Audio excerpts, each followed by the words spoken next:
Welcome to Cartoonist Kayfabe. My name is Jim Rugg. I'm Ed Piscor. Gonna visit the jungle today, Ed. But before we do, Red Room issue 1 and 2 available for pre-order right at this moment. Thousands of people have reserved their copies of Red Room issue number 1. We're going to boost those numbers up for issue number 2 now that you know about it. You hit my link tree in the description below this video, and you're going to be able to get to the Fantagraphics site to do that, to put in your reservation. Each issue, completely self-contained story, so you got a budget for one issue, you see a cover you like, pick that one. If you want to read the comics ahead of time, $3 will get you the archive at my Patreon, patreon.com/edpiscor, and you could read these comics before they hit paper. They are made for paper, so that's just to wet your whistle. you can join me on my Patreon at patreon.com/JimRugg.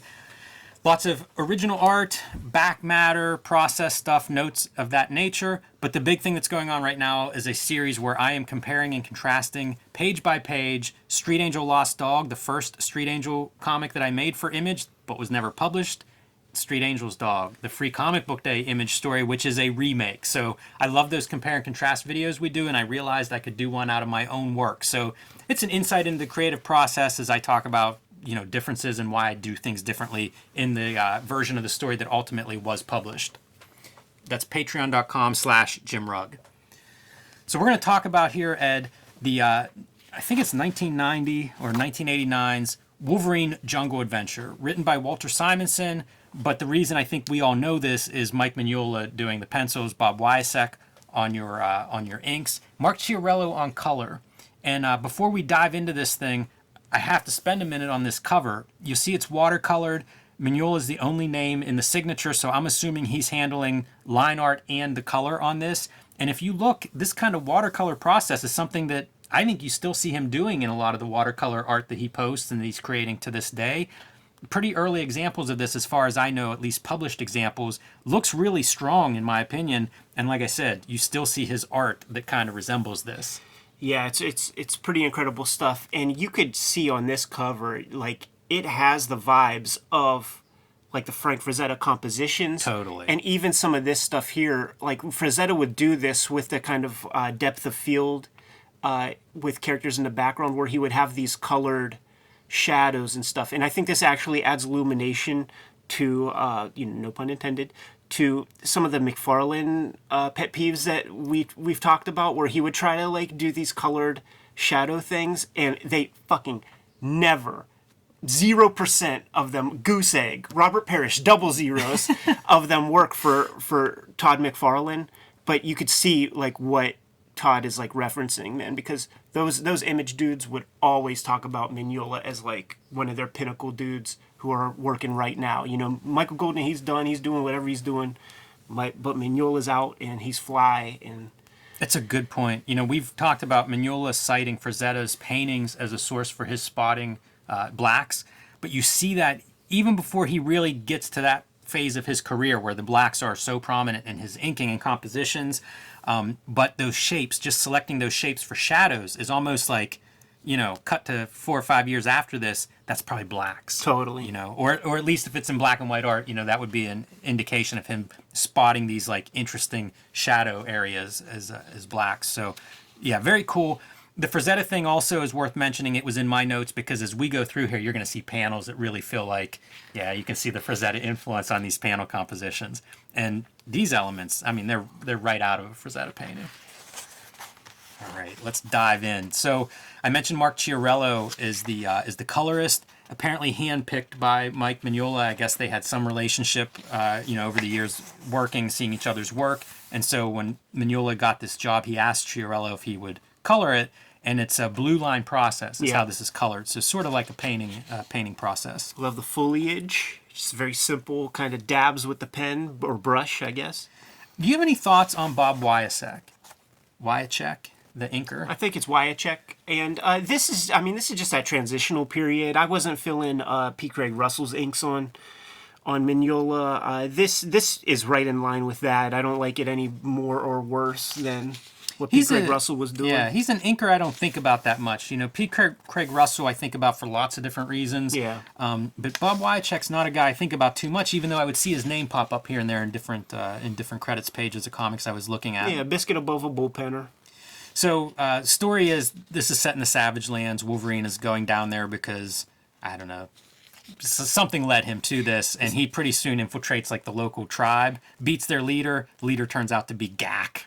Yeah. The story ain't about much, man. So we could like focus on the art more than anything. But like, here's like that cool stuff where got the smoke from the stogie, and it just pops the figure. He draws really good Wolverine hair. He does, yeah. I think that's a good example. Interesting, you can note your interior, exterior color choices. The color is going to pop up now and again as we go through this with some pretty cool choices as well. Flashback panel, give it the black border so that we know this is a different time, different location. I was looking at the way that Mignola draws lips in this, and I've been practicing. I think he sort of helped me crack a code about how to draw better lips from looking at his art in this. I always love these parts where you get to see almost like the prototypical mature Mike Mignola. You know, it's for an effect here, right? There's a blast, something super bright and hot, so you get like the silhouettes. But the silhouettes is something that he would, of course, you know, make a career out of. Just re-looking at this, I forgot. Yeah, there's a lot of dabbing that happens. We're going to see a lot of dabbing in this issue. It happens about 4 or 5 times. It's fun, too, to see him doing superhero language, you know, like the widespread, these wide figures, dynamic figures. Yeah, for sure. He still is abiding by regular anatomical stuff in a lot of ways. Like, on the earlier pages, there were some back muscles that I was staring at that I'm like, wow, like, he really can sell he knows the shapes that make up the back, but then he could also make a good tense, flexed back muscle. And I was noting that, like, you round the muscle more, and that creates the more flexed back muscle. This is so much like that first dinosaur scene in Jurassic Park. Whenever they come and they see that herd of brontosaurus. I think this predates that. I think that's like mid-90s, early 90s. Yeah, sure.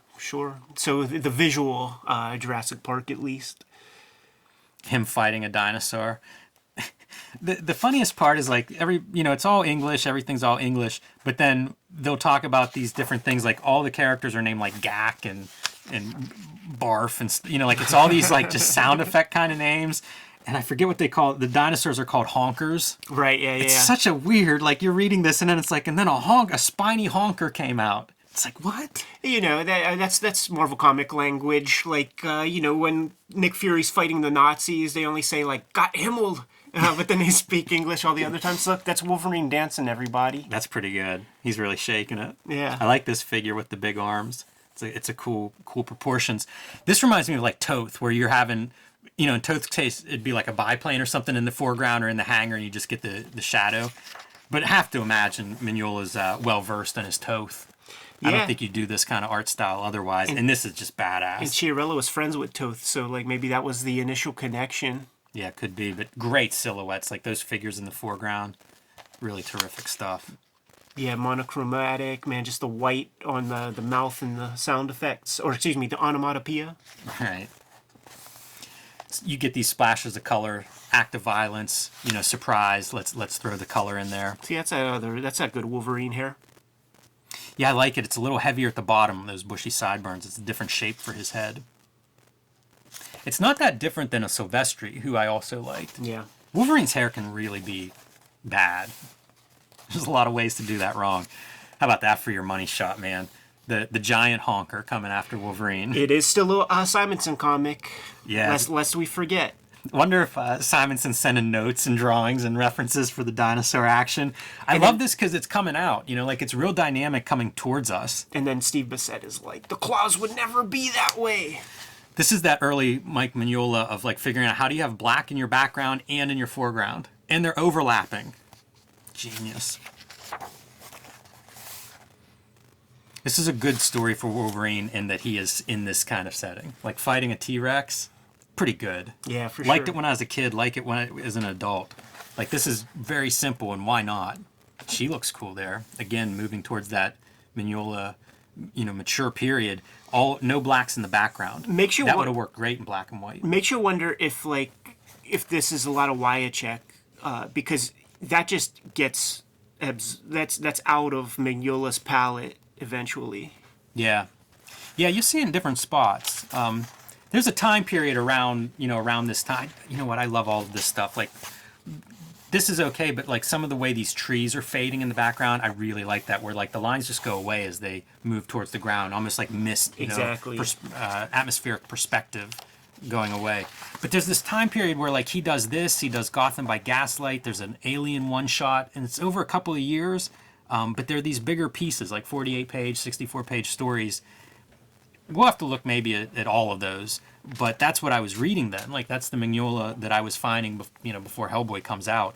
And you see him working this stuff out, and you see some of the language fall away, like those parallel lines. I was not giving Mignola the benefit of the doubt when I got to this part, and I'm like, that's a weak ass exit. Like it's all sharp. Like why is he being so designy? And it's a perfect circle. What the heck? But then we realize it's a robot. Yes, yeah. Very next panel, not spoiling anything, because he can do dynamic stuff. Like that creature falling is pretty good. Pretty good life form there. This is good hair too, I think, and I like that just a little bit of light on his face. Mm-hmm.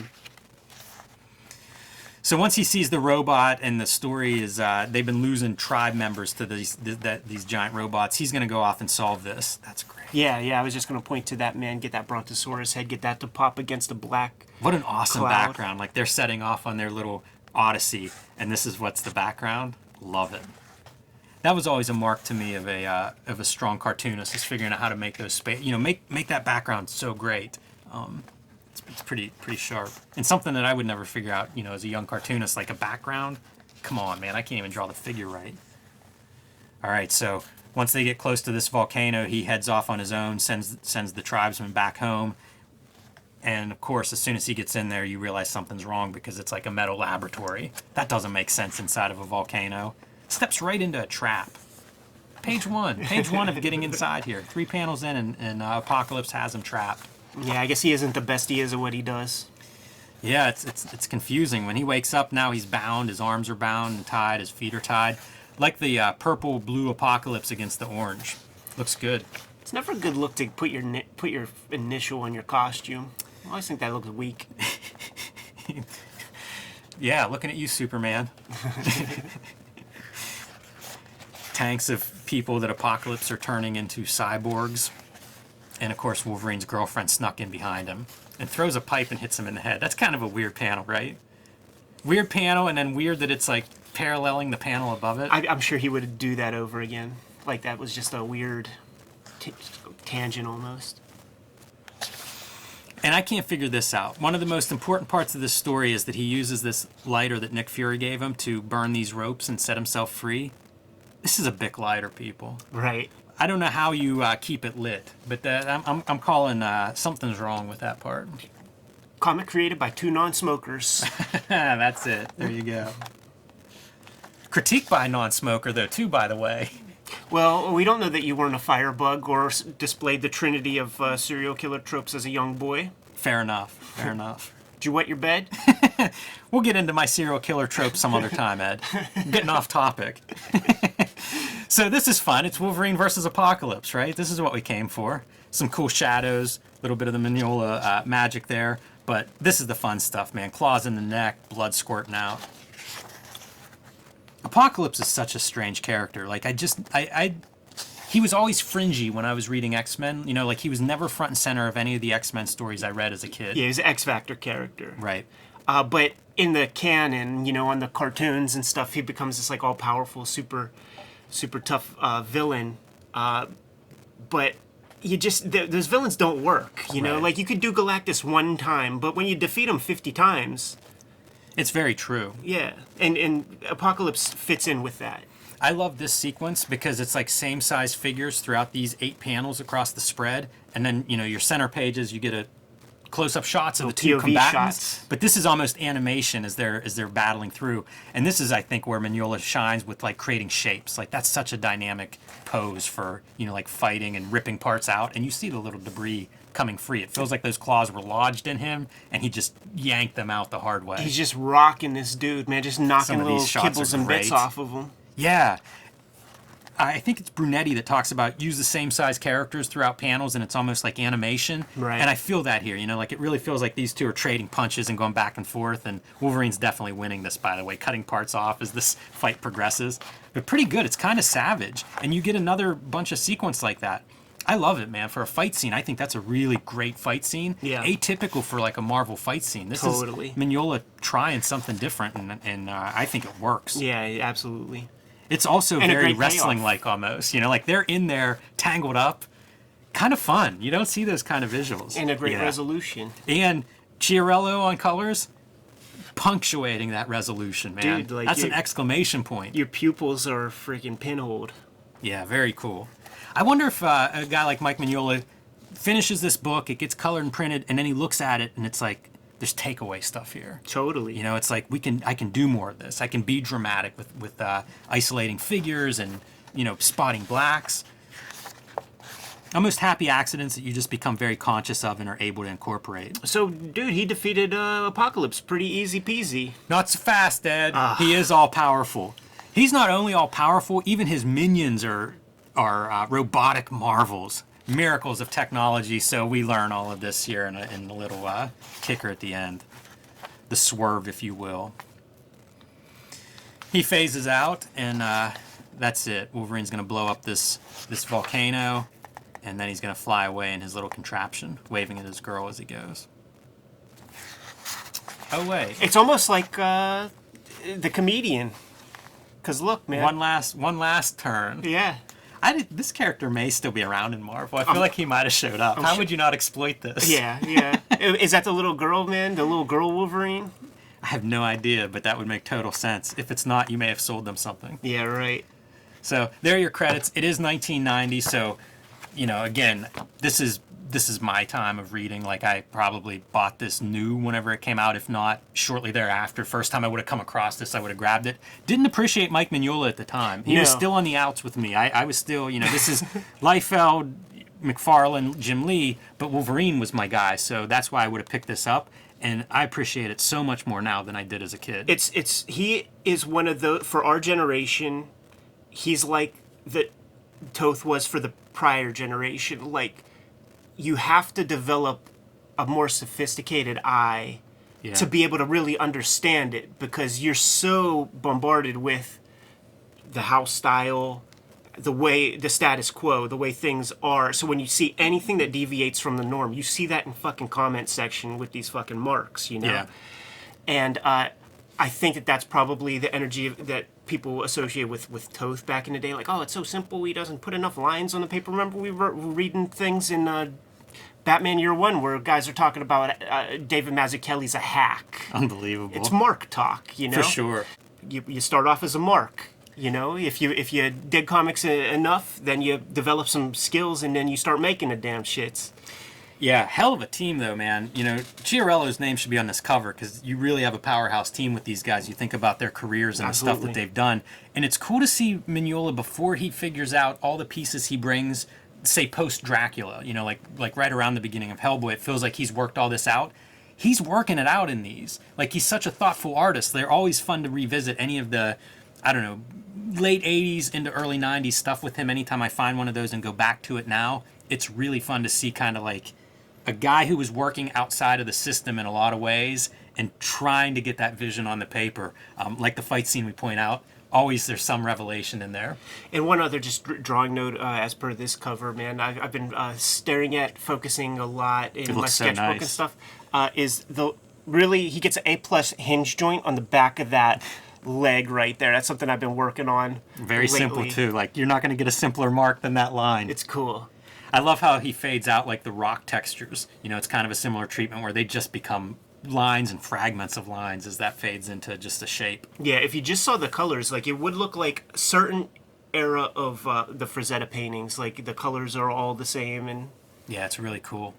we could go on and on, Jimmy. All right. Kayfabers, like, follow, subscribe to the YouTube channel. Hit the bell. We'll notify you when new vids are available. What you got, Jim? Follow me on Patreon at patreon.com/JimRugg to see all of my original art, process posts, making of comics, and whenever my next project's announced, you can bet I'm going to dump a bunch of it on that Patreon. So patreon.com/JimRugg. Red Room issue 1 and 2 are available for pre-order right at this minute. If you hit my link tree in the description below this video, it'll take you to the Fantagraphics website so that you can reserve your copies ahead of time, and they'll be shipped to your doorstep.